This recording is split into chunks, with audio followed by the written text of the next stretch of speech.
show. From the chalked up lines to the roaring stands, every dugout story living in our hands. Cody calls the count, Chris breaks down the play, talking dirt and glory every single day. The golden broom, we're sweeping through the season. Every swing, every slide, every reason. On Villains Media, we bring the fire and the laughter. Proud college baseball backers, the golden broom. Yeah, we're sweeping ever after.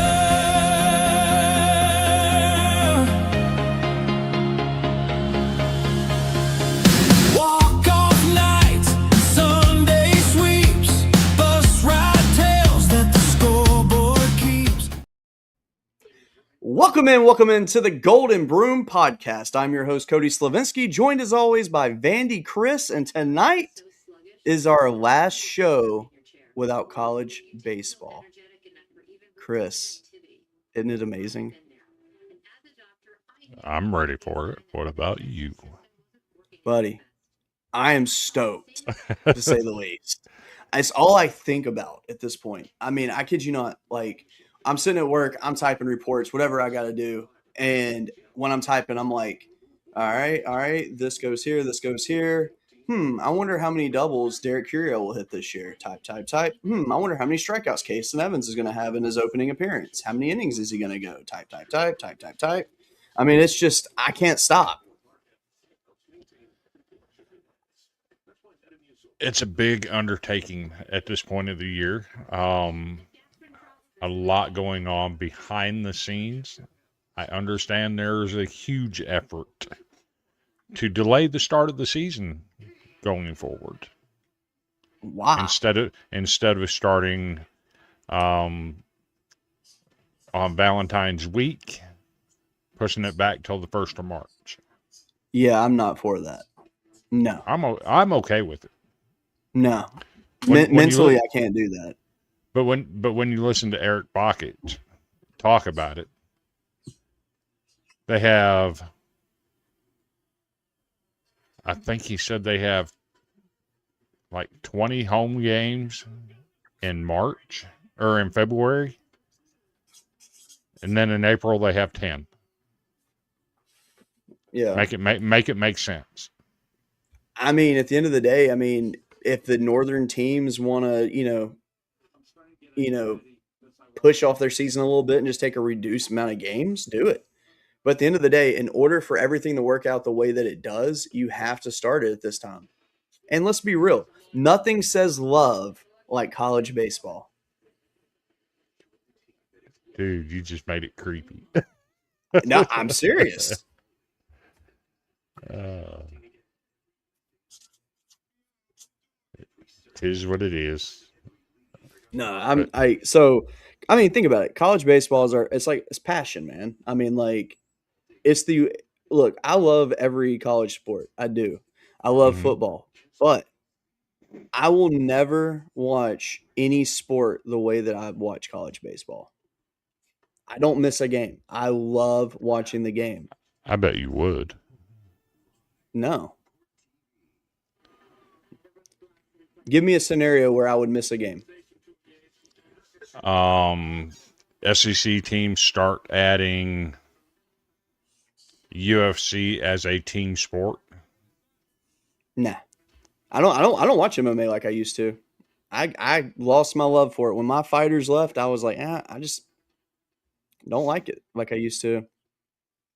And I used to be heavily involved in it. And now I'm like, You wouldn't watch LSU in a UFC fight against Vanderbilt?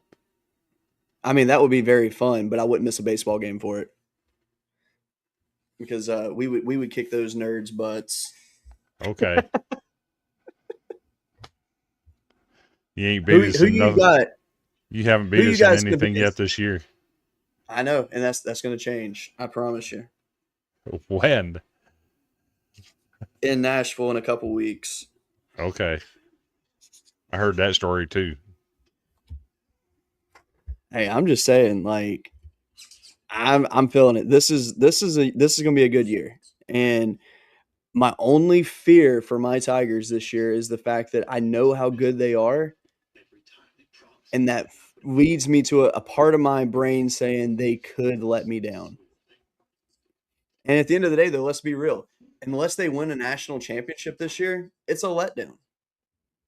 Because if you're coming off a championship, obviously you expect to win another championship the year after.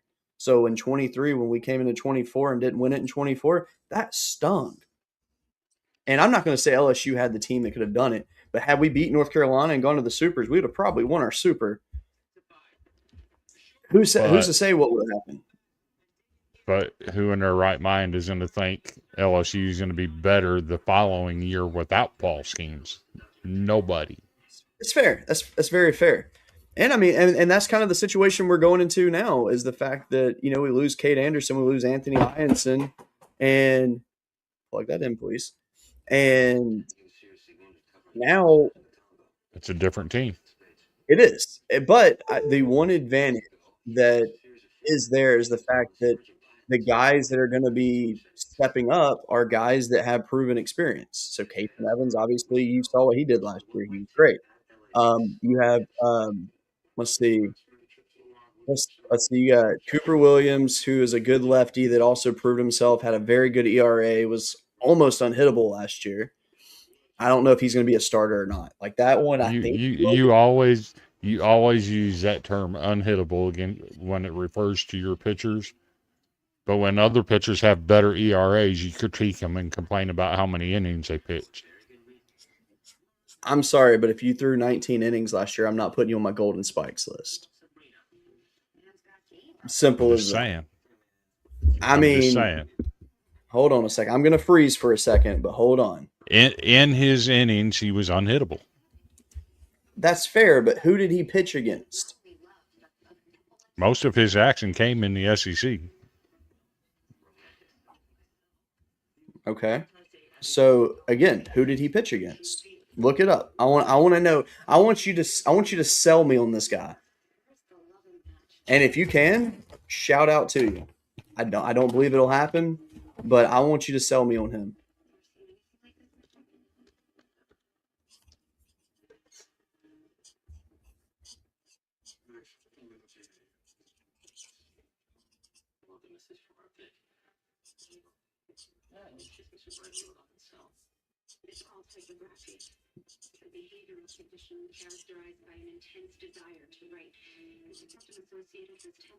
Let's see.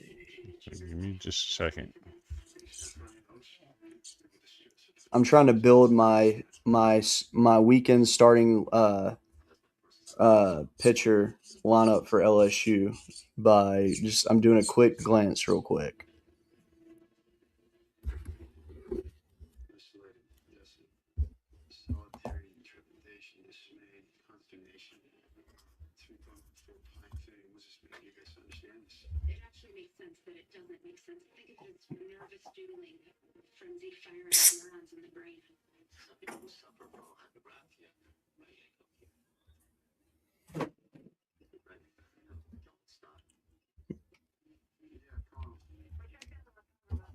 Okay. I have my weekend starting rotation now. All right. Friday night. I'm gonna say that one should be obvious. Case and Evans. Okay. Saturday, give me Schmitty, William Schmidt. Why not? Sunday, Cooper Williams. That being said, if I'm wrong there, give me Cooper Moore, the transfer from Kansas. So I think it's going to be those four your starters. And there's one key piece that everybody forgets about for LSU and their pitching. Gavin Guidry is back, healthier than ever, sharp as ever. He has been pretty much unhittable in the fall. He's a dog, and he's ready to go. Also, Schmitty had 11 Ks the other day in his outing. On the ground, Leah. On my side of the bed. Thank you. If you're wondering, my kiddo will not go to sleep. She's been awake for a while, and so now she's using a notepad to write down messages to me. So I just told her to go to my room and lay down, and I'll let my wife deal with it when she walks in there. So that'll be fun. No, you're not. Go to bed. All right.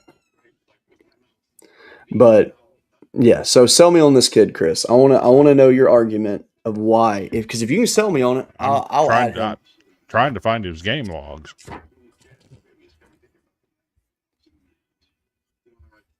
What's his name again? Luke Guth. Luke Guth. See, I already forgot his name. Come on, man. Mm-hmm.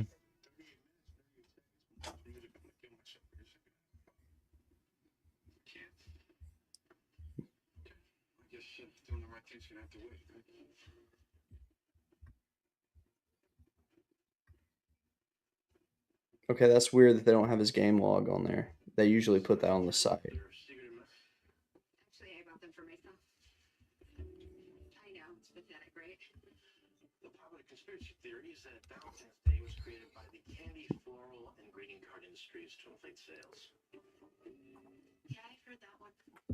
All right, let's see. His freshman year there, he had 12 appearances, 18.1 innings pitched, 15 hits allowed, 11 earned runs, allowed 5 home runs, 9 walks to 20 strikeouts. 20 strikeouts, 18.1 innings, respectable.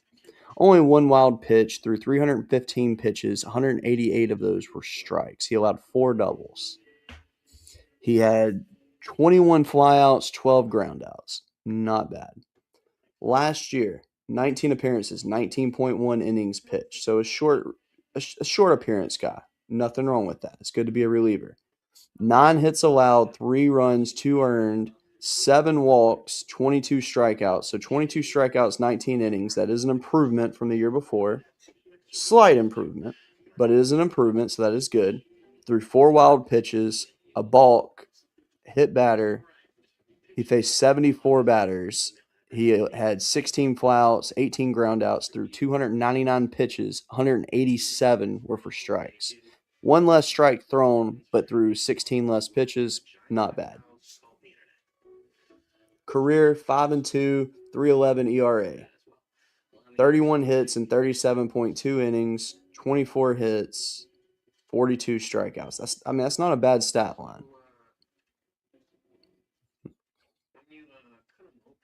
And obviously, he did something with his pitch to go from allowing 5 home runs to no home runs. So that is respectable. In his 1 attempt, he was successful, so he has a perfect fielding percentage. That being said, there was 3 stolen bases allowed on him last year. Unacceptable. I'm kidding. So, not bad. He did not allow an earned run in 18 of his 19 appearances in 2025. A solid. He held opponents scoreless in all but 2 appearances. I mean, that's solid. He finished the season with a .93 ERA, a 4-0 record as a starter. He finished the season on a 6.1 scoreless inning streak, and he only allowed 9 hits and 2 earned runs on the season. And another thing to add, though, 10% of the batters he faced, he walked. So 1 in 10. Not bad. I don't think that's Golden Spike's watch list worthy yet. But see, here's the thing about that list, and we can pull it up shortly. For me, when I see that list, I take no stock in it because it's not going to be accurate. Is there a good chance that the winner of it is listed on there? Sure. But it's not always guaranteed. He's not. Well, I know he's not on there. I'll tell you today who the winner is going to be. Who? Cam Kozul. I mean, I think that's a very fair prediction. It really is. I want to look at his stats from last year, actually.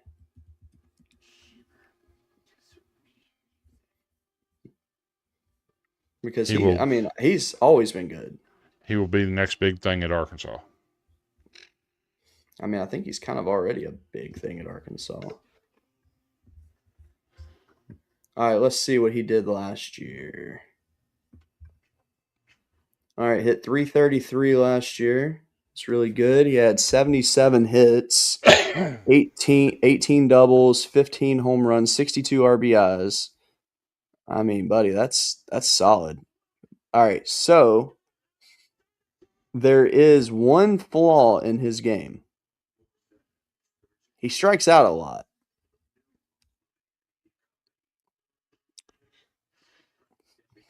Fair. 53 strikeouts last year, which is not, don't get me wrong, that 53 is not a terrible number, but it's not great. Now, that being said, though, his previous season at Vanderbilt, he hit 284, had 42 hits. He only started 35 games that year, too. Yeah. Couldn't get on the 5 home field. runs. Couldn't stay healthy. Yeah, yeah. But, honestly, his 2 years in college, that's not bad. 314 overall hitter, and he's already got 20 home runs and just 90 games started. That's solid. He had a 983 fielding percentage last year. Can't really beat that. That's fantastic. There's only a few players in mind that come to mind last year in the SEC that had better numbers fielding. Yeah. Jonathan Bastine's one of them. Yeah. Unfortunately, he's gone. Stephen Milam's another one of them. He's not gone. Bastine is gone, but so is the weak bat that he carried. Yeah. Yeah, because last year, that's what you and I were yelling about. Like Vastine and Milam were like right there on par with each other. They had literally the same statistics. And all the media outlets shafted. all the media outlets kept pumping Justin LeBron. And don't get me wrong, LeBron is good, but my coworker, he makes too many errors right now. So me and my coworker were talking about that today, and we were talking about like who do you think's the greatest player in Bama baseball history, and he wasn't saying like LeBron was or anything like that. Like he's like like me, we wanted to look statistically and see who it was. And Dave Magadan, you could say easily is the greatest in the history of Bama for what he did because he had one of the greatest offensive seasons in the history of the game. And but LeBron does not rank really in any of the career stats, which he hadn't played enough though to even get to that number. So, but I think the difference is it's like LeBron, what he brings to the field for Alabama. Like, I think he's more looked at for his potential versus what he's actually putting out there. Yeah. And because don't get me wrong, he's very athletic, he's very talented. Yeah. And and look, and don't get me wrong, like, I think Justin LeBron's one of the best players in college baseball, easily. And I think he's going to be great in the pros. But I also know that he was not the best shortstop in the SEC or even America last year. He was not. Nope. Because at the end of the day, if I'm looking at who's my best shortstop, I'm not really looking at your bat very much. I'm looking at your glove. And last year, Vastine and Milam were your two best shortstops. It was a 1A, 1B. And honestly, it was a 1A, 1AA because they were so close. You can make arguments for both in that one, which, damn it, now I want to look up their stats to compare them again. You know who I'm excited to see? Brody. Riker Waite. Oh yeah, I've heard about him. Yeah, I've heard he's solid. When he was playing in the summer league down in Florida after his senior year of high school, he had like 20 stolen bases in 10 games. Yeah, this kid was off to the races. They say he's faster than Enrique Bradfield Jr. That's impossible. And he is the heir apparent at shortstop. Look, I love people saying that, but let's be real. I don't think we'll ever see anyone faster than Bradfield. That man was one of the fastest humans I've ever seen play baseball. Yeah, so all right, so I'm gonna pull up Justin LeBron's stats. We already did this a year ago. I know, but I want to do it anyway because I think it's just a fun conversation to bring back up because people over tout things that The the facts are Vastine was a little bit better in the field than Milam. yep, Milam was better at the plate. yep. LeBron didn't measure up to either one of them. Yep. All right. So LeBron last year he had a 963 fielding percentage with 9 errors. Milam had a 979 with 5 errors. Vastine had a 981 with 3 errors. Clear who the better defender was. So I don't think there's any question there. Let's see. Hold on. Vastine had 94 attempts. Oh God. No wonder it's such a difference. All right. So Milam had 152 attempts. But that also relies on your pitcher too. Are you throwing a ground ball pitcher or a fly ball pitcher? Vanderbilt throws fly ball pitchers. Yeah, and then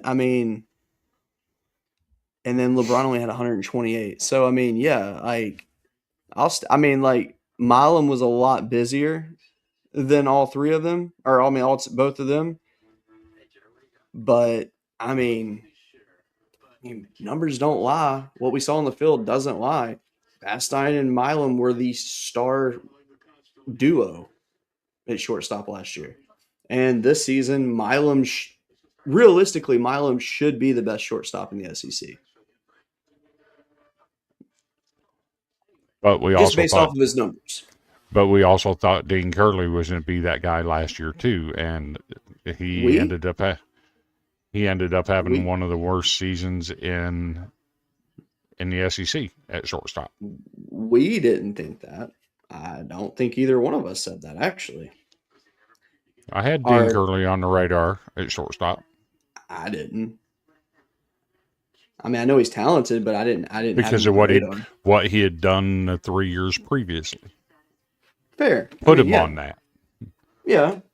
And then he turned around last year and had one of his worst season on the defensive side. Yeah. But I don't know. I mean, I'm very shocked when I've seen what people are putting out there for their like All-American teams too. Like when you see some of these names on there, you're like, they're really ignoring some really good names this year.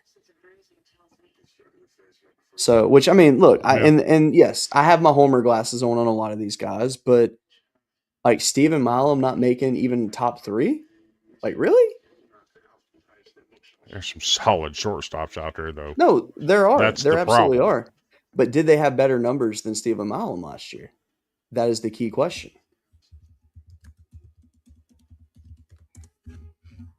So let's look at first team. All right. Bring your own up.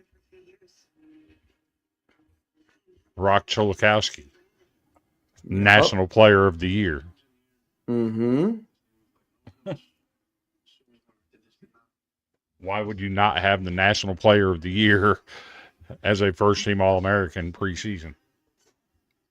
Because I don't agree that he's National Player of the Year, but, you know. But he was. I know, but I'm saying I don't agree with it, though.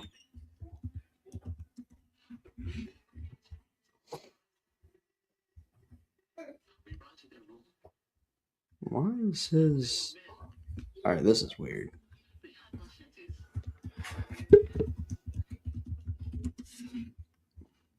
All right, let's see here. Why is it doing this? This makes no sense. There. All right. So,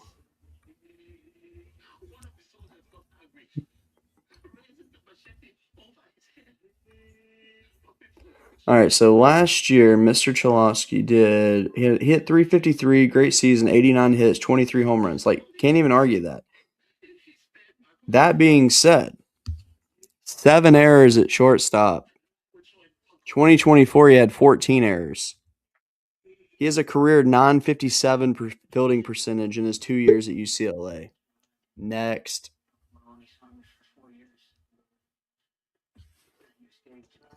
Why he is looked at for his bat, not his glove.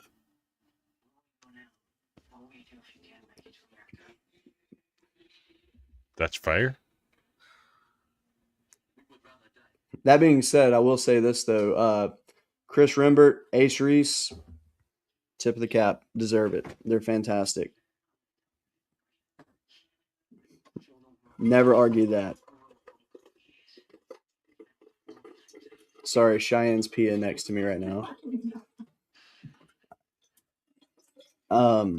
Let's see. I'm not sold on Tyler Bell. I know you're not. I knew that was gonna be the one you pointed out instantly. I do believe Brody Johnston or the kid from Florida, Braden Lawson, should have been in that spot. Okay. Now I will say this: Brady Ballinger at first base. I'm all for it. That dude's a stud. The fact that he stayed at Kansas it speaks more about his character than anything. I respect that because that dude could have gotten paid. Well, in baseball terms, of paid. So where I argue though is obviously the outfield. Drew Burris, stud, cool, leave him there. AJ Gracia, tons of talent. Don't get me wrong, but You're looking at it with biased eyes. So. am I though? Please, for the love of God, find me a statistic that proves me wrong on this. And you can't say, well, he had more home runs. Because not every player is a power hitter.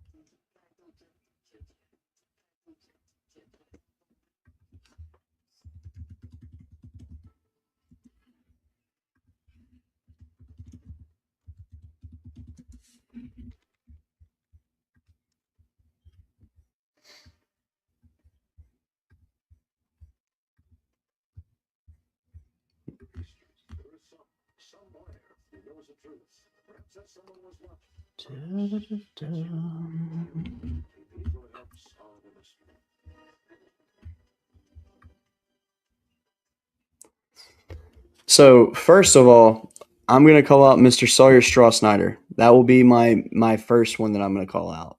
That I don't agree with him being first team on this list. And I think it's fair to say that. Okay, so first of all,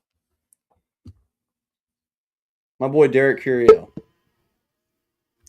who, by the way, let's point this out, he has made an appearance on this show before. Even if it was a split second, he still made an appearance on our show. He had 0 errors last year in the outfield. He played in 68 games. LSU played 68 games. As a true freshman, he hit 345, 89 hits, 20 doubles, 2 triples, 7 home runs, 55 RBIs, 53 walks, 9 hit by pitches. He struck out 56 times, grounded to a double play 5 times. On base percentage, 470. Okay? And like I said, perfect fielding percentage. AJ Gracia hit 299 on the year last year. He had, let's see. Oh, I hate how this works. Okay, here we go. He hit 293 last year. He had 63 hits. He had 10 doubles, 1 triple, 15 home runs, 54 RBIs. He had 57 walks, 7 hit by pitches, 36 strikeouts, 449 on base percentage, and he had a 993 fielding percentage with 1 error. Okay, great season. He could arguably be on that list. Okay, Sawyer Stroh-Snyder. Again, I respect the kid. Great baseball player. He is. Had a better batting average in Curiel. Okay. Fewer strikeouts. He also had a lot less plate appearances. Okay. He played in 56 games, where one played in 65. That's a huge difference. He played in 55 games, and the other one played in 68. That's I'm 13 looking game at difference I'm in looking at it 8 right different. here. I'm looking at it right here. Strossnider played in 56 games. He had 251 plate appearances, 220 at bats. Scored 52 runs, had 77 hits, 13 doubles, 10 triples, 11 home runs, 51 RBIs, 10 stolen bases. He walked 20 times. He struck Okay. out fewer times than Curiel, had a better batting average. What's the problem? He had 38 less at bats. Okay. And hold on, but Curiel also had 53 walks non-hit by pitches. Those aren't going to count as ABs. So that's 64 plate appearances that are not counting there. Okay, so he 470 had on more base percentage. he had more plate appearances. Okay. All right, hold on. So let's stretch this a little further. How about his fielding? How do you do in the field? It doesn't have his numbers there. It does on the TCU website. 4 errors in the outfield, 925 fielding percentage. Okay. So you mean to tell me for an People outfielder, value different things. an Offensively, outfielder? Strossnider had a better season. No, he did not. He did. No, he did not. Did he have a better batting average, fewer strikeouts? Yes, he did. You're killing me right now. You're killing me right now. He had a better batting average, fewer strikeouts. He had 22 base on balls to Curiel, or 22 He had walks / hit by pitches, while Curiel had 64. He had in Okay. 220 plate appearances, he had 47 strikeouts. In 258, Curiel had 53. So you mean to tell me Okay. six difference in 30 something back? Come on now. Come on. I'm just telling you, he put up better offensive numbers. Also, take into consideration, Curiel faced much better talent than Strossnider did last year. But did he? Yes. But did he? Okay, now, excuse me as I go to Warren Nolan to prove this to you. Excuse me as I get to the strength of schedule page.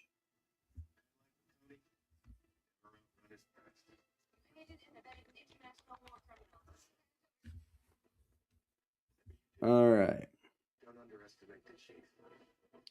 Let's see. We're talking about TCU, strength of schedule.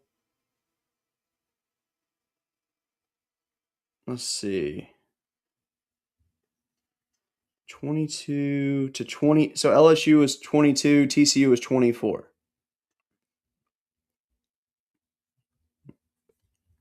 So you can't And use that as an argument.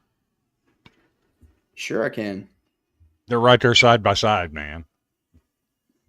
Okay, but look at the pitchers that were faced.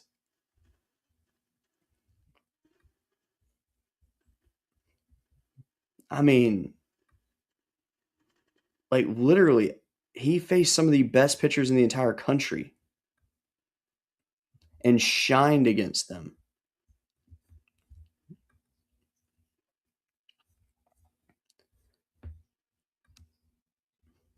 We need people in the comments, like, where y'all at? Like, tell us what you think. For some reason, nobody's watching our show tonight, but like, I don't see where there is a fair argument that states that Strossnider is better than Curiel. That's not what they're saying. People who voted Yes. on this valued his performance more. And they're wrong. I would have voted Strossnider. you're looking at it through biased eyes. I'm an unbiased individual here. You are going to vote an outfielder that had 4 errors over an outfielder that had 0 errors and offensively was much better. 64 He wasn't better walks. offensively. He wasn't better 64 offensively. walks. 64 Okay. walks. How many of those were intentional? Well, let's see. Of his 64 walks, 53 were true walks, 9 were hit by pitches, and none of them were intentional walks. Oh, so what you're not putting in there is something that LSU teaches is to lean out over the plate. That is something they teach at LSU. So, okay, That's so why take away the that's why they're always in the top 10 nationally in hit by pitch. Okay. That's part of the game. They're not Better breaking any batting rules. average. Fewer strikeouts. No. He had a 420 on base percentage. Curiel had a 470 on base percentage. 50-point difference. Because of the walks. That's a huge component of offense. Okay. What don't you understand? That people valued Strasnyder more because of his offensive capability.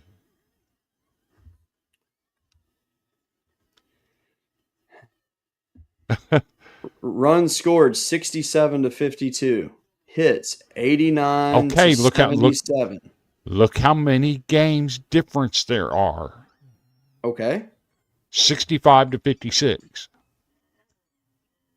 That's Okay. at least 40. That's at least 40 more plate appearances. Okay.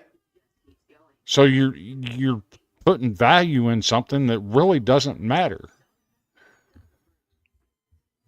The reason he had more plate appearances is because he played more games. Had nothing to do with him. His team played more games. Okay. So you're putting stock into a number that better batting average, fewer strikeouts. We need a third party to settle this. But we Because don't. I'm not going to agree. I'm not going to agree with you on this one. And that's fine if you don't agree. I'm cool with that. Let's see. Preseason All-Americans. All right. Let's see. All right. Hey, look at this. Perfect game. Derek Curiel, first team. Sawyer Strasnyder Cool. also first team. What the hell? That's stupid. He does not deserve to be first team. Gracia deserves it over him. Let's see what D1 Baseball says.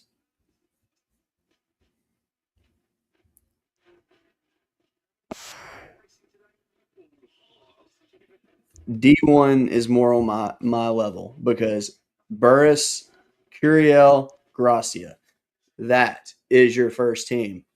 Okay. Sorry, Every outlet has something different.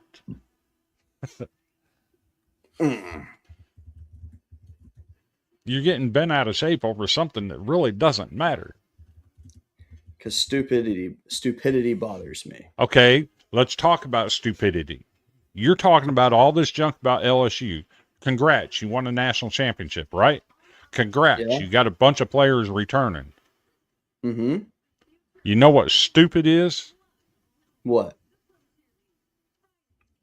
The team that was the number 1 overall seed Mm-hmm. that won the SEC tournament Mm-hmm. that returns 80% of their lineup Yeah. and being picked 8th in the SEC. You want to talk about stupid? Let's talk about some disrespect here. I want to argue that because I agree with that, actually. I'm saying I agree with you is what I'm saying. That's That being stupid. said, How can the number one overall seed that returns 80% of their lineup not have a single player put on the Golden Spikes watch list? Not a that single one, player, not a single player on the preseason All SEC team, not a single player on a preseason All American team. What are we doing here? Yeah, oops, what I are we didn't do doing? that. I was trying to make you be the main face. There we go. Yeah, But yeah, it's just ignorant with the disrespect that Vanderbilt's getting. I I don't comprehend it. I fully agree with you. I think that it's wrong. I think that Vanderbilt deserves some love on there. I mean, Connor Fennell had a fantastic season last year. There's no doubt about that. He's going to be one of the strongest arms in the conference this year. The dude deserves some love. And Brody all of Johnson showed tons of potential and had a great season last year. He went through a small baby slump like everybody else did. and He was every phenomenal. single outlet says that they think Vanderbilt's pitching this year might actually be better than it was last year. There you go. But that's Yet the good thing of yet right? eighth in the SEC and not a single player on any preseason awards or watch list. Exactly. Make it make sense. So speaking of that, let's look at this preseason watch list because I agree with you. I think that it's absolutely absurd that they didn't get on there. So let's see. Okay, so LSU had two guys make it. I see that. Georgia Tech has one, two, three. Okay, so Georgia Tech has three. They might lead the way on there, if not for or not, maybe UCLA might. Let's see. One, two. Okay. But no, I mean, like some of these names on here. Don't get me wrong; these are good names. I've never understood why they put high schoolers on the Golden Spikes list. A high schooler is not going to win over a college guy. Here's It's just here's not. It's just not going to here's happen. another one people need to watch out for: Dax Whitney. Oh God, yeah, that kid's a stud. He went through his freshman year for me was like brutal in terms of like he had to grow into his role so fast and took a lot of beating to get as strong as he did. Which I mean, he was great from the get go. Don't get me wrong. He had a couple outings that he got a little tagged up on, but like overall though, like his year was just absurd. And I expect him. I would not be surprised if he was the best pitcher in the country this year, just because based off of what I saw last year. Mm-hmm. That being said, there is a name that you can go ahead and take off this list. Tony Pluta from Arizona. He announced today that he is out for the season getting Tommy John surgery. Yeah, that stinks for them. It really does. I hate it. He's a good dude too. But I mean, let's Tyler Bill isn't on here, and Brody Johnson isn't. yeah. I know that's eating you up, and I understand. And that's not including the Johnston that transferred in. You know, we signed the Johnston. We signed both Johnston brothers. Yep. Look at what he did last year at the Wait, college level. where did he play it last year? Let me look it up real quick. Well, while you're doing that, another name to watch on here, Jack Oman from Yale. That dude is a stud. The fact that he returned to Yale says a lot. I'm very curious to what pulled some of these guys back to their schools, and it's nothing against their schools because their schools are they're talented. But like Oman at Yale, I thought he would kind of do kind of like Skeens did, or like Seth Darter did when he left Columbia, something like that, and go to a bigger school to really enhance his game, get to the majors. But he's staying put. Then you have on here. Oh, who was it? I literally just saw his name and now it's slipping my brain. Um, like I said, Brady Ballinger, another one. Like Kansas baseball right now is at its peak. Like I won't even say they're at their peak. They're rising. They're fantastic, and the fact that they kept him on, that's huge. LSU did snag their star pitcher Cooper Moore though, and I'm excited to watch him throw this year. He's a stud. Logan Johnston in 2025 at Washington State. That's 50, right. I forgot he was. 54 games, hit 337, had a Okay. 439 on base percentage, Okay. 112 total bases, Okay. nine home runs. He had 66 hits, 17 doubles. So he's more of a okay. contact hitter. Wait, how many But doubles did you say? 17. That's fantastic. But he only had one triple and 9 home runs. That's good though. What year is he?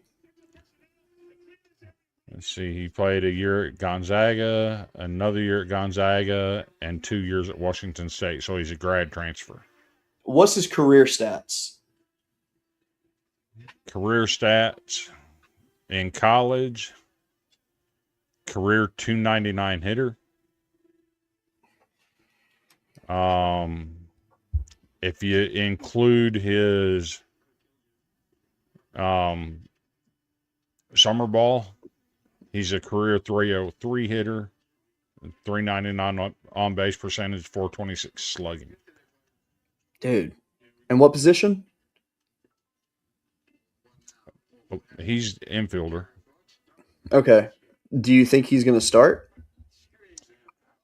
It's possible that he starts in center. Oh. Whoa. That's huge. I mean, in that case, I mean, the numbers you listed alone right there, I mean, that's fantastic. Does it say what his fielding percentage was, or have you left the page? For some reason, it's not putting it on here. Are you looking at Baseball Reference? Yeah. Yeah, they for some reason they don't put the collegiate stats, and I hate that more than anything.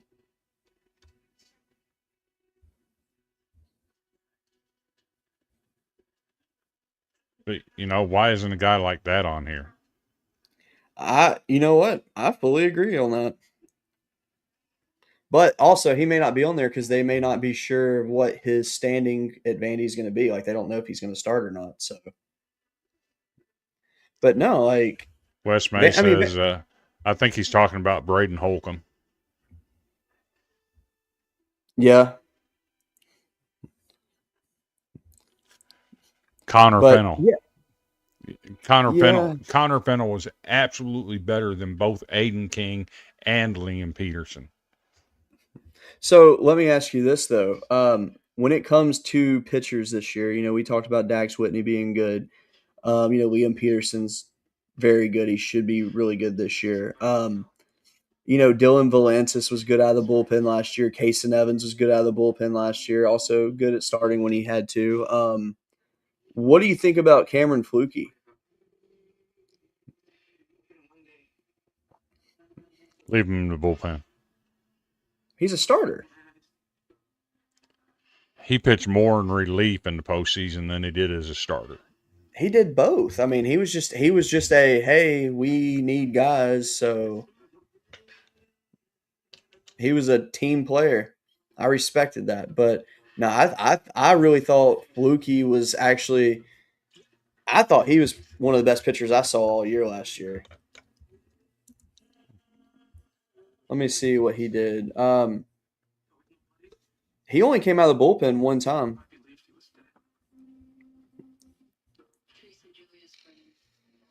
All right. So last year, Flukie he went 7-2, had 18 appearances, 17 starts, one complete game, 101.2 innings pitched, 78 hits allowed. Had 118 strikeouts, allowed a batting average of 209. He allowed 6 home runs, 2 triples, 21 doubles. He only allowed 24 walks, which is really not bad. He hit 11 batters, had 8 wild pitches. That's your problem. He was only a sophomore last year, though. So I It's look at it still like this. it's still a problem to have that many wild pitches. No, that's fair. That is definitely fair. But here's something to look at too, though. I mean, freshman year 5.73 ERA, sophomore year 3.19. So he's clearly trending upward. Yeah. I mean, all right. So he threw 55 innings his freshman year, 101 his next year, 50 hits his freshman year, 78 his sophomore year. That's an improvement. He's good. Um, I, yeah, like I I mean, he's good. He deserves to be on this list. yeah, I think I wouldn't be. I can't believe I'm saying I wouldn't be surprised if he actually didn't win this thing this year. Like he's that good. Like if there's a pitcher, I think he's the one that could actually do it. But like we were talking about, somebody that's not on this list is going to show up. Oh, I absolutely. think It's I 100 think percent there's going going to to be Cam Cosell from Arkansas. I think that's a fair statement. I think there's a lot of there's. I mean, that's the beautiful thing about college baseball is there's diamonds in the rough that you don't even know about yet. I mean, who's to Mike say some of Mike these like Mancini is another one. yeah. I mean, look at some of these freshmen that are coming in this year too. Like from what I'm hearing, there are some studs out there that are showing out in fall camp across America. It's not just like a few select teams, like all across America. I think we might see more freshmen this year than we've had in recent years with the transfer portal. So yeah, I don't know. I have a feeling that I think the race for the golden spikes is going to be tight because I think there's going to be so many guys playing at such a high level that you honestly you could essentially just put every player in America on this list right now because you don't know who it's going to be. I mean, for all we know, Rock Chalosky could go through a slump this year. We don't know. Mm-hmm. Rentaro Sasaki could finally find his way and really show out. Because I mean, let's be real. Yeah, Last year, that was growing pains, though. I mean, going from one country to another to play baseball, that's a huge jump because Japanese baseball and American baseball is not the same. The style of play is completely different. And it's not saying one's better than the other. I mean, they're both fantastic. It's just the style of play is just different to get used to. yeah, but And Shohei didn't have a problem with it. not everybody is Shohei, to be fair, though. I Like mean, this kid broke all of Shohei's records. he did, but So but you got to think of this too, though. Just because you break someone's record does not mean you're better than them. There's been a lot of records broken by people that are not as good as the person they broke the record of. Because you also got to think he didn't face the same pitchers that Shohei faced all year. So fair. you just don't it's hard to base off that. But I think that Sasaki is a kid that I'm excited to watch this year. I think he's really going to make a leap, I think he and transfers at the end of the year. I'm kind of leaning that way myself. Come Unless on down, Stanford really turns it on. come on down to Nashville. I mean, realistically, I think that would be his destination if he did. But yeah, I mean, I don't hate the list overall though. I mean, there like I said, there's really good players on this. So I just don't understand how you can leave some guys off of here that got left off and put other guys that are on here.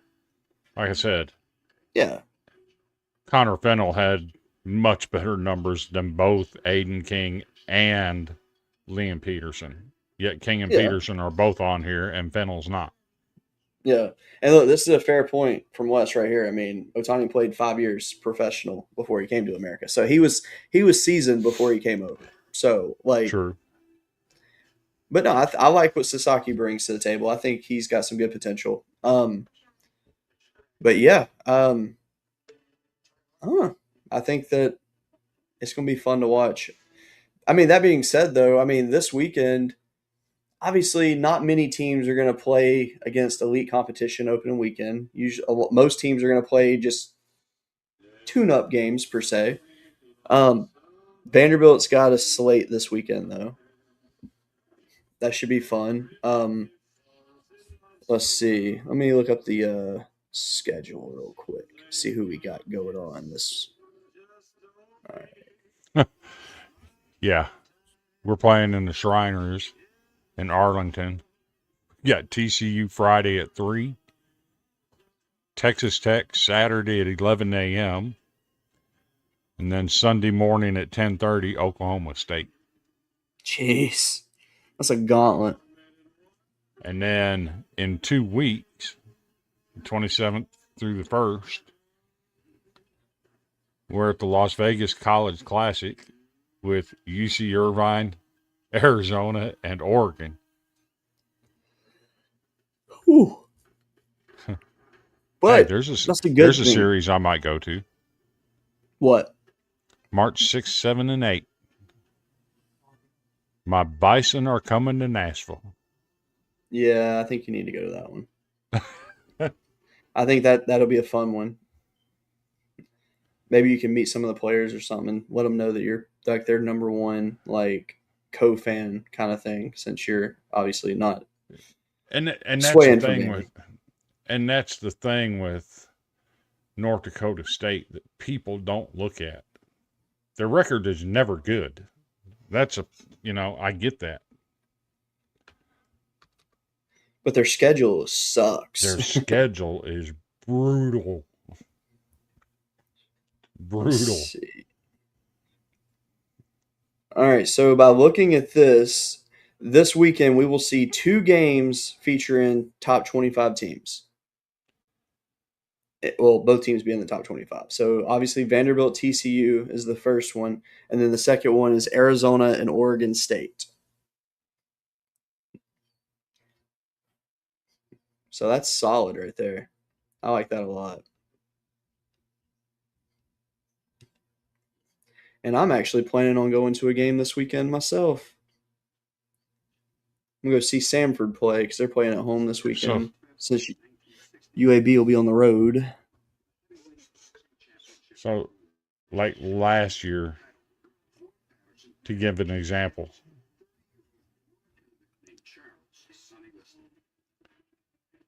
they were 3-13 against quadrant 1 teams.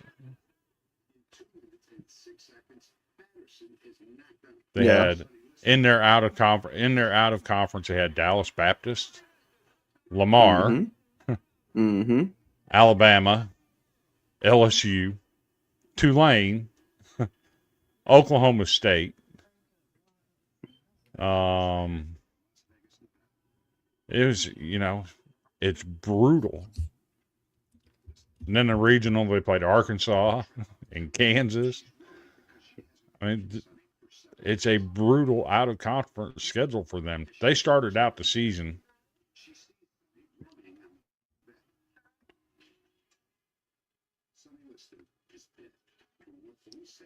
Let's see. What was that kid's name? 1-13. 1-13 to start the year, and ended up 21-34. Yeah. Whoa. Okay, so I have held back on giving a ton of props to Alabama because, like historically they just always just kind of like fell off towards the end. I totally forgot that in the transfer portal they added a guy who might be one of the best players I have watched in years from a smaller school. Justin Osterhaus. That is a name you need to remember. He's an infielder. He's solid. I'm assuming he would probably play second or third for Bama. They didn't put his full stats on there. That's stupid. Let me go to Purdue Fort Wayne and I'll tell you his stats because this kid was so freaking good. All right, so I'll go to career because that's just easier. All right, so last year he did pitch a little bit, like 1.1 innings and 2 appearances, but so his career stats, he played 2 years at Purdue Fort Wayne. He hit .339. But we'll just do last year's stats. He hit .328 last year. He had 64 hits. He had 10 doubles, 1 triple, 16 home runs, 46 RBIs. He had 31 walks, 15 hit by pitches, and only 41 strikeouts. 453 on base percentage. And he had a 948 fielding percentage last year. But look, when they played LSU last year, I watched this kid and I was in awe. Like, this kid is a stud. So it could have either been A, he just happened to see that where he was playing at and he wanted to show out and really play his best that day, or B, he really is just that damn good. And I'm thinking it's B because that kid was awesome. So the fact that he's at Bama, I totally forgot that that's where he ended up committing to. Man, he might make a difference this year for them. So I was just looking at North Dakota State's schedule. Much easier this year. Much easier. Well, that makes me happy. They only have one 3-game set with a ranked opponent in the out of conference. Man. And that's in Nashville. Other than that, the only ranked game they have is against Virginia.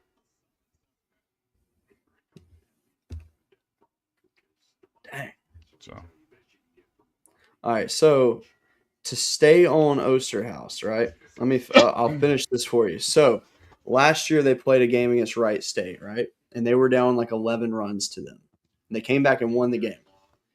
In this game, all right, Osterhouse, he entered the 9th inning and he threw a scoreless frame against them. Okay, so he recorded the win on the mound, but he also hit 4 home runs in that game, including the game-winning grand slam. So he had 17 total bases with 8 RBIs, and he went 5 for 6, and he had a stolen base. it was Wright State. Okay. Sure, they made the tournament, and they upset Vanderbilt in the second game. It was Wright State. He still hit 4 home runs in one game, including a grand slam, went 5 for 6 at the plate, had a stolen base, and threw a scoreless frame and recorded the win. Level of competition matters. I don't care if he's playing a local middle school team. You do that, that's pretty dang impressive. Level of competition matters. I mean, sure, but it's still very impressive. But no, that's a kid I'm going to keep my eye on this year. Not for the watch list or nothing like that, but just in general, like, respect to the kid. That being said, man, we need to talk some hoops. You sure about that? Oh, I'm sure we're getting smoked. I might embarrass you there, too. I doubt you'll embarrass me because I can't really be very embarrassed based off of like what we've been doing. Our one of our key players is out tonight, so I knew and honestly, I knew we were going to lose before that was announced, and we lost by 29 points. Yeah, on par. That being said, shout out Vandy. What the hell is up with you guys at the end of games? Well, tonight it wasn't very good. Let's put it that way. I know. Against Oklahoma, it's like, oh my gosh, you're going to make a miraculous comeback. And almost pulled it off at the end. And then tonight, boom, you pull it out. It should have been a lot worse than that, though. So,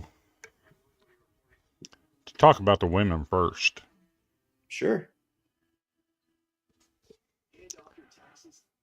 They finally got it right. Wait, hold on. Pause for a second. I didn't realize that Arizona went down last night. Yeah. Oh, my gosh. Shout out Kansas. Good job. All right, let's see. Let me see the women's rankings real quick. They finally got it right. Been a dispute. I mean, LSU lost to Texas. And Vanderbilt should have been ahead of them the whole time. I mean, they beat LSU. I mean, that being said, like, they're barely ahead of them. They're only ahead of them by 6 points in the voting. That's ridiculous. They should be more than that.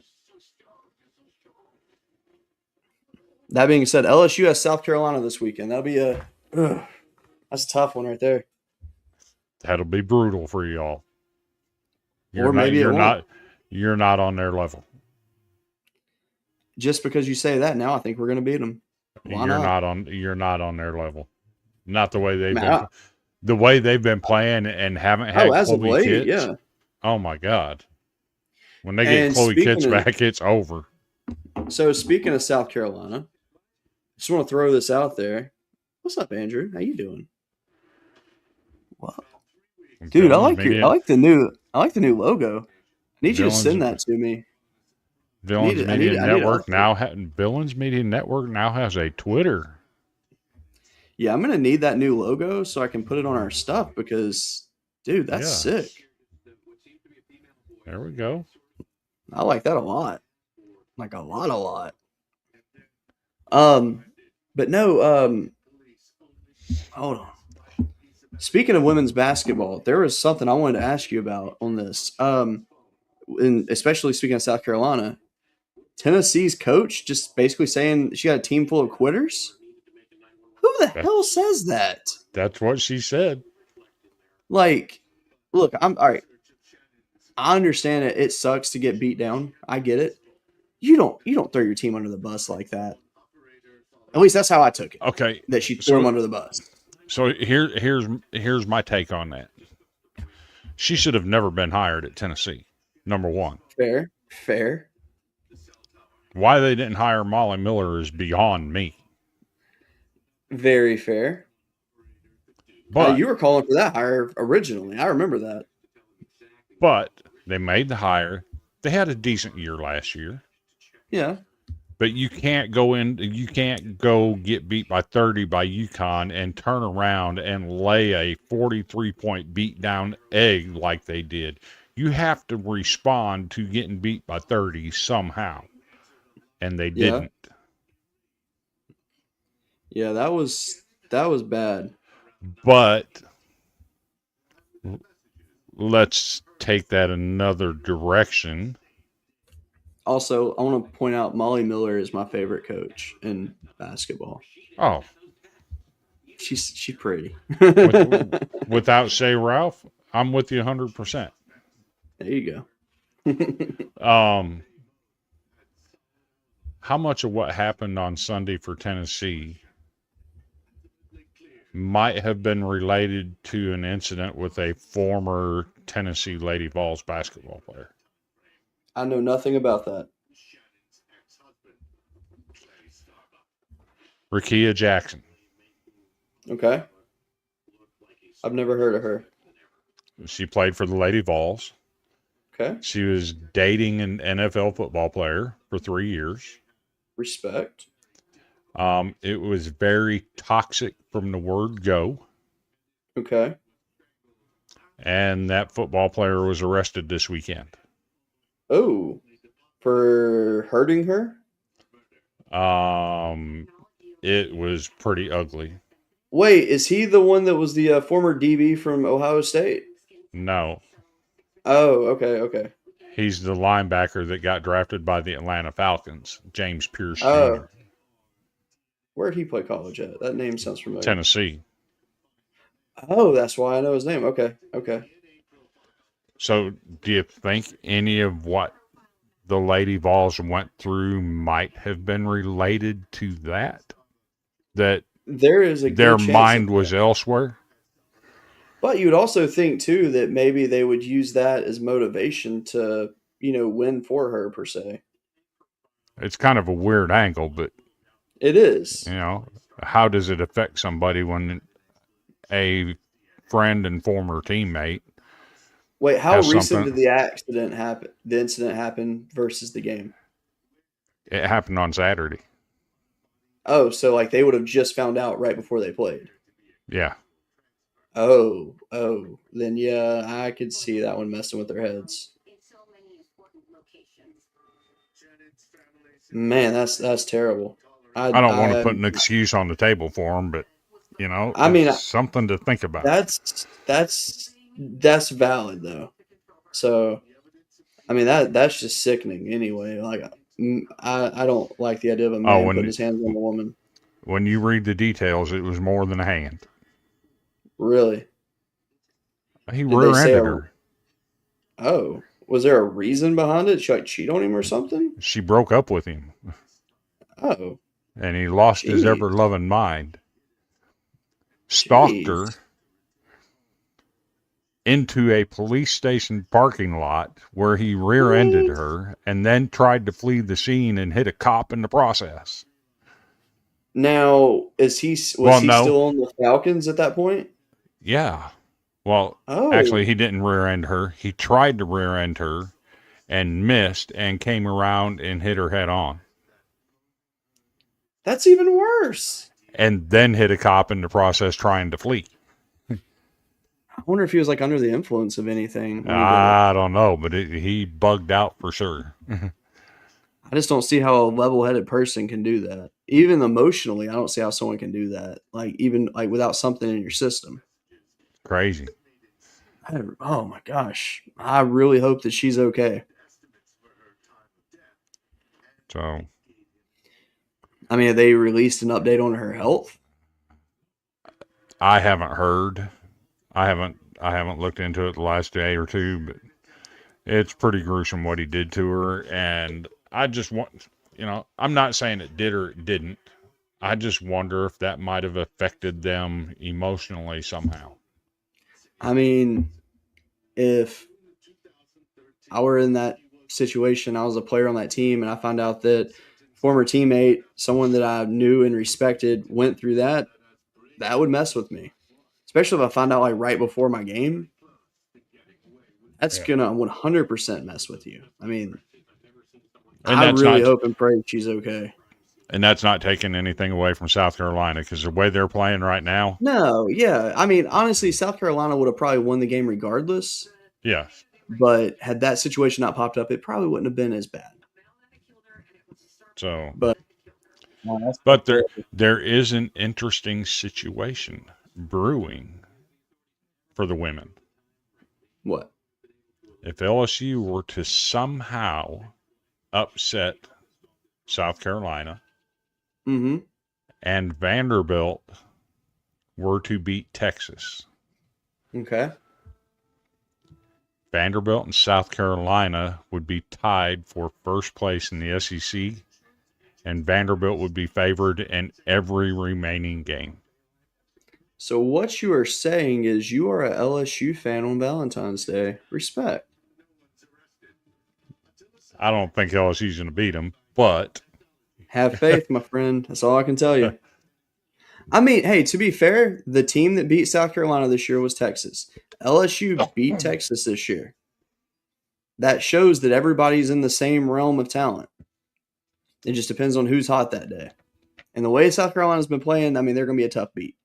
yeah, But the way, and they've been doing this without their two best players. yeah, so I don't know, man. I mean, I like LSU's chances against South Carolina more than I like Vanderbilt's against Texas, if I'm being honest. Because isn't Vandy, Texas on the road? It's in Nashville, I think. Oh, okay. Well, then that makes me feel a little bit better then. Either way, that's still. If Vanderbilt and LSU both win, that will be insane. It would be wild. But let's talk national. All right. There's a big debate going on right now. Okay. Michaela Blake's, Sarah Strong, or give me just a second. I had having a brain fart here.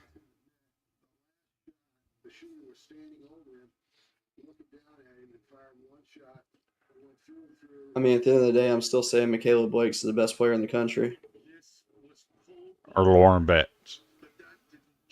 I'm sticking with what I said. Blake's is one of the best female players I've watched in a while. She's really good.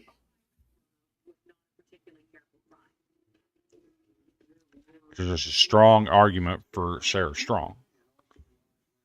Sure. My take is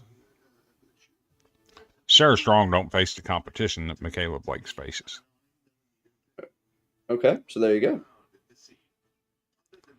I mean, I think you're right. Like Blake's faces the best talent in the country consistently. And how many bad games has Blake's had this year?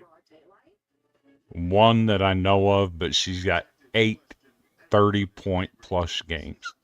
Exactly. Now, of that one bad game though, did she still have double digit points? Yes. There you go. And Everybody gets a pass for a bad game. what about freshman of the year? That's your other girl on your team. Does that not have to go to Aubrey Galvan? I think so. She went off for 30 last night against Oklahoma, who That was a was a top good 10 win. team. That was a very good win, by the way. I actually watched a few minutes of that. It was closer than it should have been. Vanderbilt changed what they were doing in the fourth quarter. They were up by 20. Yeah. So they started milking the clock. Yeah. And their style of play changed, and it let Oklahoma climb back into it a little bit. Fair. But I mean that score it told you enough. Yeah. No, I thought that was a very, very good win for them. They should be proud of that one.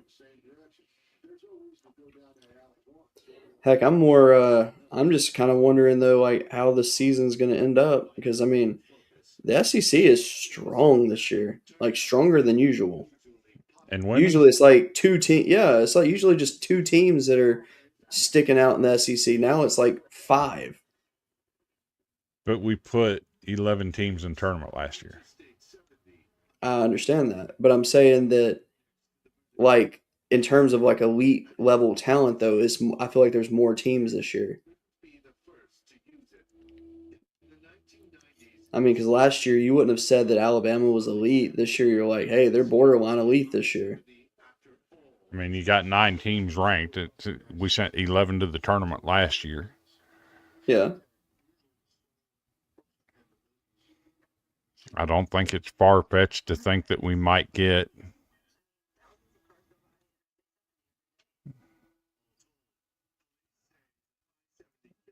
ten in the tournament. Yeah. I think I Georgia's think, done enough to get in. oh yeah, for sure. They're 19-5, 5-5 in the SEC, middle of the pack. Yeah. But I don't think Florida and Missouri are getting in. 16-10 No. and 15-11. No, they're not in. I mean, it's going to be South Carolina, Texas, Vandy, LSU, Oklahoma, Alabama. You still got Who else? Tennessee up there Oh yeah, Tennessee. I sitting forgot they fourth in existed. the they're 7-2 in the SEC. Yeah, so I mean, that's awesome. Ole Miss. What's Arkansas's women's team like this year?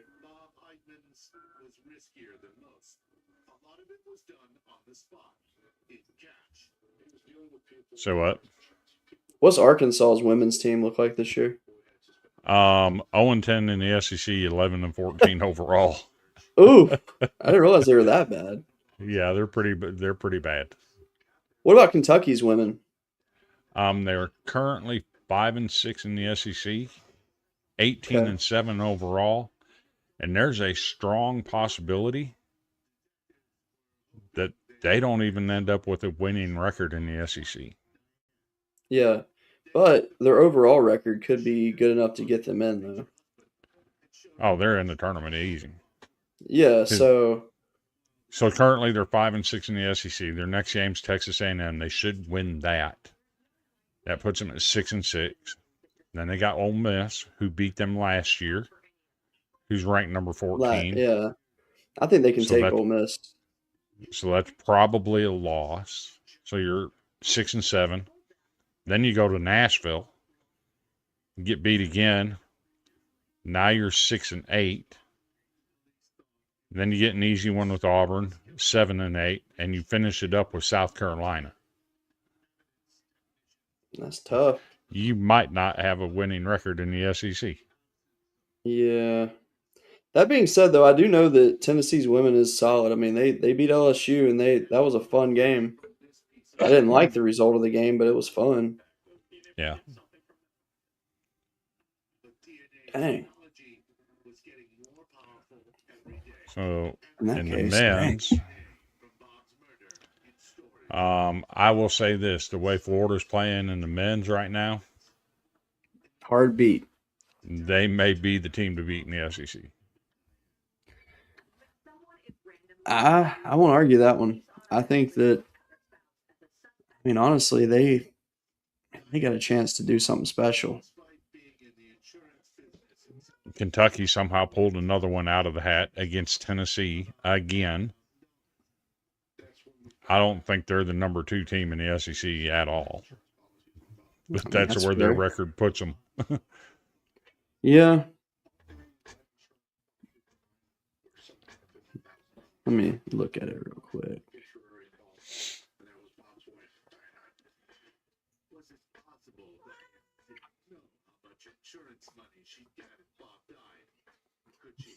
Like, so, I mean, realistically, I'll say Ole Miss, Mississippi State, South Carolina, LSU, OU eliminated already from the tournament. There's Fair. just there. I mean, it would take A miracle. something special. Yes, realistically, Auburn is borderline. I think 14-10 right now. I think that's borderline for them. They can't afford to lose going forward. Yeah. Let's see. Auburn has Arkansas, Mississippi State, Kentucky, Oklahoma, Ole Miss, LSU, and Alabama left. So realistically, I think they'll go, let's see, 1, 2, 3, 4 to 5 more wins, maybe. So 18 to 19 wins overall. And that's pushing it, though. I mean, that's borderline. Georgia just needs to win a few more, and they'll be good, I think. But everybody else, I think they're going to sneak in. Texas is kind of borderline as well, but I also think that they're kind of playing a little bit better right now. Missouri's that team that nobody talks about. And I feel like they have more talent than they're given credit for. Because, I mean, they literally beat Florida, they beat Kentucky, they beat Auburn, really, that was really all their beating good Auburn wins right really there. isn't saying much, though. No, but that puts them ahead of Auburn, in my eyes, at least. Let's see if they had any other meaningful wins. There's a problem with one team currently in the SEC. What's wrong with Kentucky? They look like they'd be in the tournament. But you like how I knew you were going there? That's not who I'm talking about. Oh, I was about to say. This team looks like they belong in the tournament, but I have a feeling that they're going to end up having to forfeit some games. Oh, Alabama? Yes. I thought, though, it was signed when that petition went into effect. It said that they wouldn't have to forfeit any games, though. Okay. That was the temporary order. Okay. The temporary is no longer in effect. NCAA can absolutely make them forfeit those games that he played in because they said all along he's not eligible. But do you think they even want to fight that? If I'm the NCAA, I would. That's fair. Because Nate Oates is still talking about it today. And if they want to keep pushing the issue, I'm going to make them forfeit the games. Let's see. For Bama going forward, they got Ole Miss, South Carolina. That should be 2 wins. Arkansas could be a 3rd win. They'll They're probably not beat beating LSU. Arkansas. You don't think so? No. All right. But either way, LSU would be a 3rd win probably. Mississippi State, that's a win. Tennessee could possibly be a win. Then Georgia, that they'll lose to Georgia. And then Tennessee, Auburn's toss up. Tennessee beat them with Bediako. Yeah. Bediako didn't really make a difference for Bama, though. He didn't. I mean, at all. He did his job, and that was it. I mean, it wasn't anything that was spectacular. Nothing that screamed, I need to be in the NBA or anything like that. Basically, I'm saying like he didn't present an unfair advantage for Bama when he came back. But no, I mean, so they're 16 and 7, so see 17, 18, 19, 20. But you have to look. They might end up with just 20 wins this year. That's hard to put them in with How that. many games did he play in? If they're required to forfeit all of those games, I think he played like maybe, 4 or 5 games? let's see. He played against Tennessee. He played against Texas. That's 2 losses. You're losing 2 wins in Mississippi State and Oklahoma. Yeah. Well, wait. I got No, off he there. didn't play that far back, did he? He played I don't against think he played. Tennessee. Tennessee was You're his first losing- game. That's right. You're losing a Yeah. win against Missouri, a win Okay. against A&M, and a win against Auburn. So 3 and 2 with him. All right. So if you lose those 3, so that'd make you at 13 and 10 right now. That puts you out of the tournament. Realistically, They got a problem. they have to win out essentially to make the tournament. So if I'm the NCAA, I 100% make them forfeit those games. Yes. Because that's always been the go-to punishment. If you play an ineligible player, you have to forfeit the game. So they're not treating them any different. Now, that's interesting.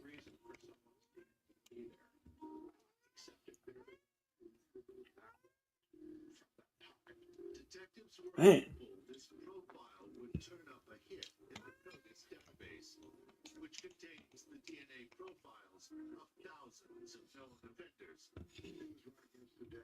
I do have a sleeper for the NCAA tournament, though. Who? Those Wildcats wearing the blue and cream Okay. from Villanova. Okay. Now tell me why. Currently sitting 3rd in the Big East behind UConn and St. John's. Okay. And every 5 or 6 years, Villanova goes on that run in the tournament. They're about due for another run, and they're quietly sitting there, lurking. Yeah.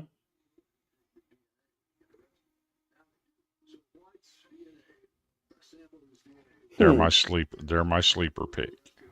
I mean, I think that's fair. Interesting.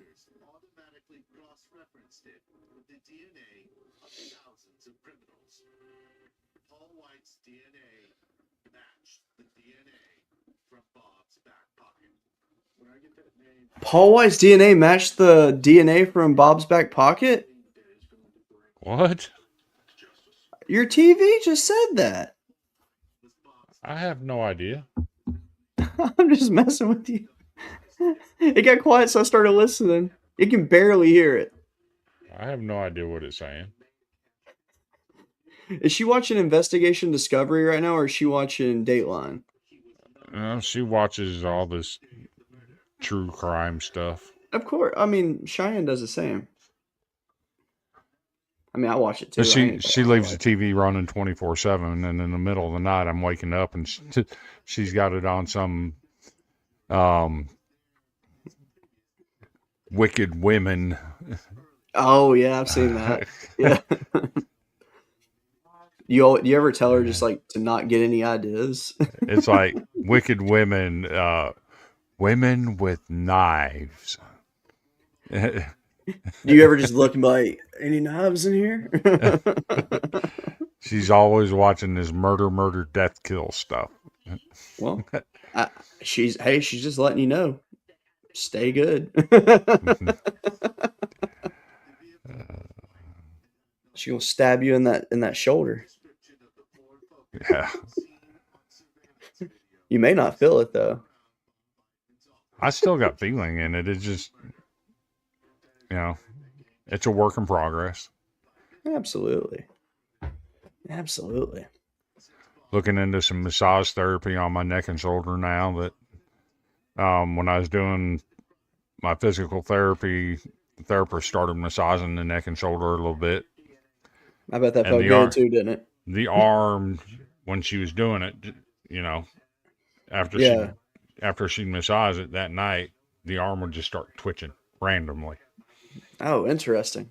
But that's I think that's a good sign though. I think that's a good sign. Last night I used the heating pad on it and went to bed last night and it started twitching on me again. Dang. Wait, how much can you lift right now? Oh, I'm not on any weight restrictions. I'm saying, have you tested it? I'm putting 25 pounds over my head. Okay. That's good. Feel good. It don't feel good, I'm but sure. I'm doing it. No, that's good that you're able to do that much though right now. So probably rushing it a little bit. Oh, I'm sure you are. Even while we've been sitting here on the show, it started twitching on me. I'm like trying to move around a little bit. Dang. Oh, I was going to ask you, what's the weather like up there right now? Currently, or what's 61. it been like the last couple of days? Has it been warm up there? Yeah, currently 61 degrees. Expecting rain tomorrow. Okay. Yeah, I saw up in like Pennsylvania, it's still like 5 degrees up there, and then here it was like 77 yesterday afternoon. I was like, all right, let's go. Yeah. Yeah, if I get some 77-degree weather and can watch some baseball this weekend, that'd be great. Which I need to check the weather and see what it's going to do, because I'm going to be mad. Yeah, if I have to miss a game because of rain or something, oof.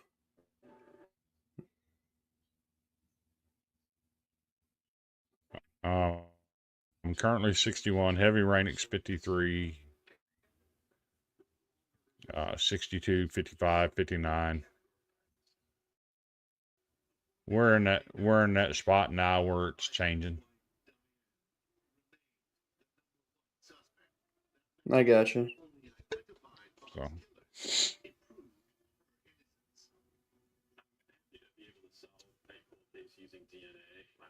But I suppose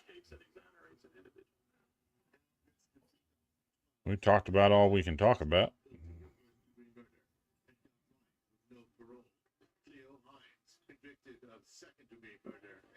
Unless you want to dabble in the NFL a little bit.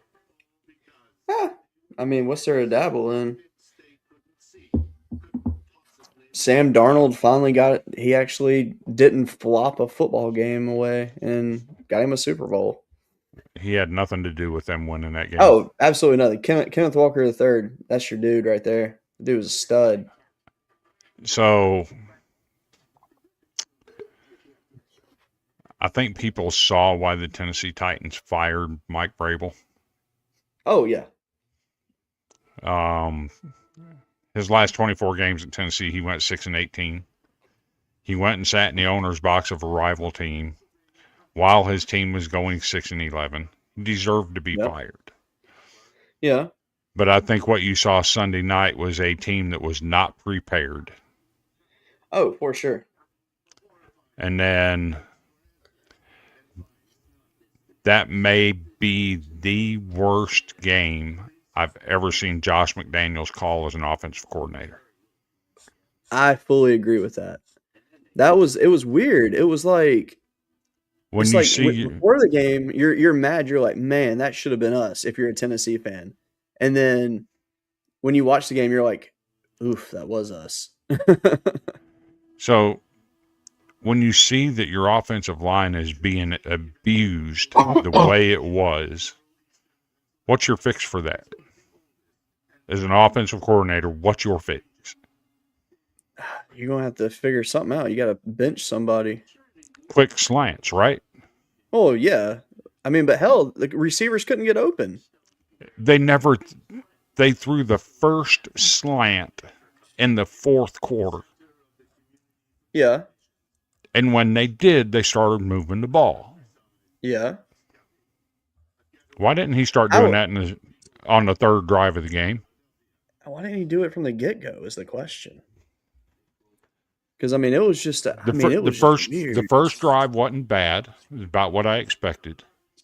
But then that second drive, when your defensive tackle just bull rushed your right guard and your center and beat both of them. Okay, now you better drop your quarterback in the shotgun, which they didn't do, and start throwing some slants and slow down that pass rush. And they didn't do it. That was an unprepared football team. It was a terrible game called by Josh McDaniels. But that's why Vrabel was fired at Tennessee, because he couldn't prepare his football team. Yeah. So it was a shame. So let's have this discussion. Why does strength of schedule matter in college football? Because it shows a level of toughness. It shows what you got. Then why doesn't it matter in the NFL? Because they have divisions. If strength of schedule matters, let's apply it to the NFL and keep the New England Patriots out, who had the worst strength of schedule in the entire NFL. Well, I mean, you can blame Bo Nix for that one, technically. If he wouldn't have gotten hurt, Broncos are in the Super Bowl. Okay, but the argument is strength of schedule matters to get teams into playoffs. Why shouldn't it matter in pro football? Because they go by divisions. They have a whole setup for that. We go by conferences in college football. It's no different. It's no different. But that's how it lines up. I mean, honestly, I think the way college does it is wrong. I don't think it should be a random group of people that's picking who goes to the playoff. I think that's stupid. Strength of schedule should never matter. If it's not going to matter in the professional ranks, it shouldn't matter in the college ranks. Fair.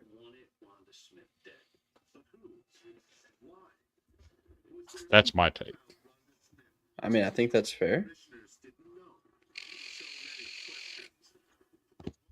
Because if strength of schedule matters, then the Patriots shouldn't have been in the playoffs. But there's just no way that the NFL would ever change their system, though. Not like that, anyway. Then why did college change it? Because college is completely different. College has 100-plus teams. NFL has, 32 teams? Okay.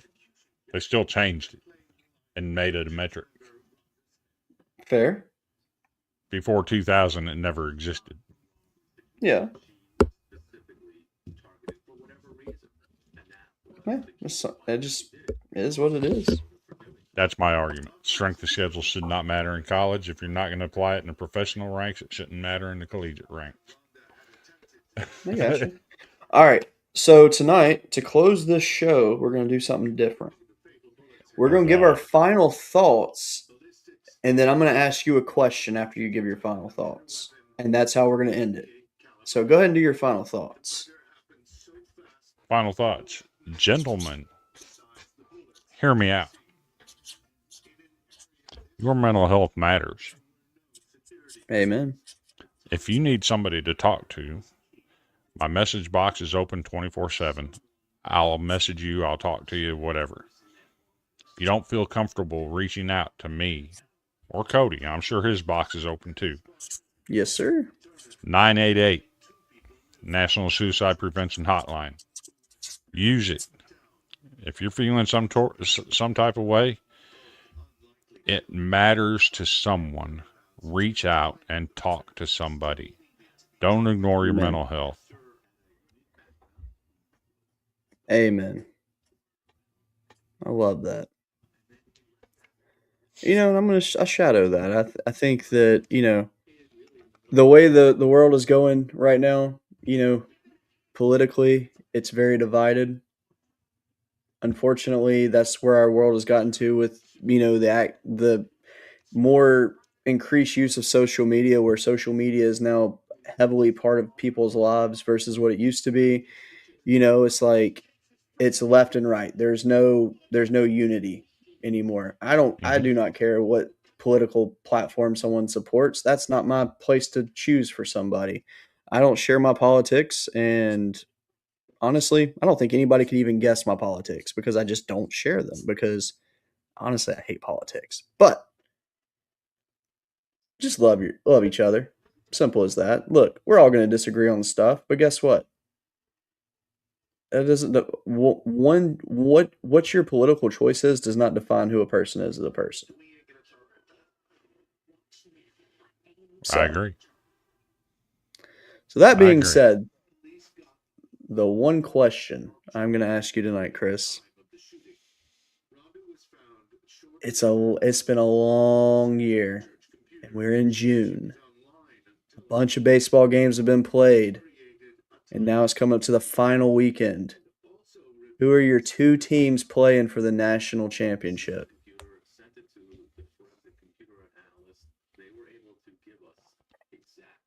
Arkansas. Okay.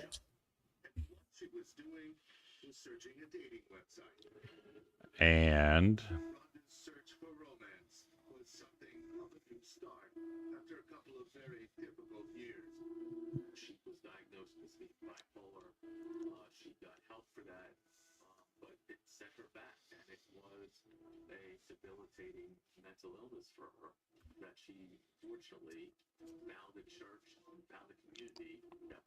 no, change that. Okay. I'm going to go with the team with the deepest pitching in the SEC.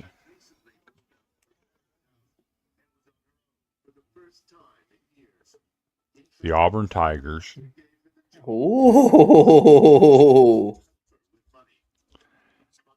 against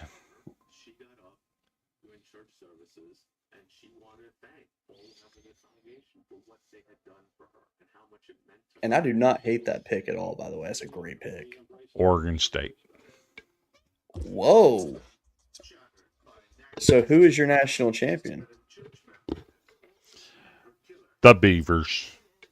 Whoa. All right. And yes, that does not look like my that does not look like my that does not reflect my preseason rankings. And nor should it. But I'm picking Oregon State to win it all, beating the Auburn Tigers 2-1 in the finals. Wow. I'm speechless with your pick because I really like that pick a lot. Wow. Auburn's got the deepest pitching in the SEC. I mean that's fair. I mean they are stacked. They absolutely are. Um, because I've done way too much thinking on this, and I think for me, I'm going a little bit different than you. Obviously, we know one of my teams. Obviously, I'm taking LSU in it because I'm feeling it. I am. My other team is also from the South, in the state of Georgia. I'm putting Georgia Tech in the Natty this year, and I don't have to say who I got winning it. Obviously, I'm going LSU to win it, but interesting. I I am blown away with your pick, by the way. That is why. Like Lean up, that's very good. lean forward a little bit, right there. That's good. Why'd you take my picture? Huh? Why'd you take my picture? Whatever conversation you started, she would take down 3 garden paths Actually, and then make a right turn. let me try that again. All right. Okay. Good. No, I got it. Okay, good. For what? Hmm? I'm going to do something. Okay. That's gonna be fun. But yeah, if Oregon State wins it all this year, I would not be surprised actually, because their pitching is solid, and they get some good bats. Dang, I like that a lot. Well, that being said, thank you guys for watching tonight. We didn't have as many viewers as normal, but I know everybody's busy, so it's all good. I'm sure people will catch it once this is over. That being said, enjoy opening day this weekend. Have a good rest of your week, and we will see you next Tuesday at 8:30 Central. We hope y'all have the best night of your entire life. And that being said, here's the outro.